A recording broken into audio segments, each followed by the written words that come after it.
मनसे आणि उभाटाच्या मोर्चामध्ये कुठल्याही पक्षाचा झेंडा नसला तरी संजय राऊत तुमचा अजेंडा ठरलेला आहे आणि तुमचा अजेंडा आदित्य ठाकरेंचं करिअर सेट करणं, अमित ठाकरेंचं करिअर सेट करणं, यासाठी मनसे आणि उभाटा गटाकडनं जेएनजीच्या नावाखाली हे आंदोलन हायजॅक करण्याचा प्रयत्न केला जातोय।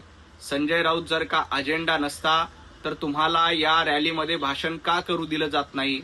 कारण संजय राऊत या रॅलीमध्ये भाषण केलं तर राहुल गांधींचा उदो करतील, राहुल गांधींचं कौतुक करतील आणि या आंदोलनाचं श्रेय राहुल गांधींना देतील।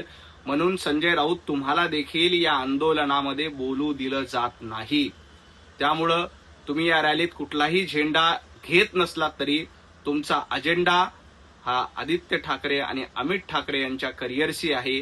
बाकी तरुणांशी, इथल्या जेएनजीशी, नीट परीक्षेशी आणि त्यांच्या विद्यार्थ्यांच्या, सर्वसामान्य तरुणांच्या करिअरशी तुमच्या या आंदोलनाचं काही देणं घेणं नाही।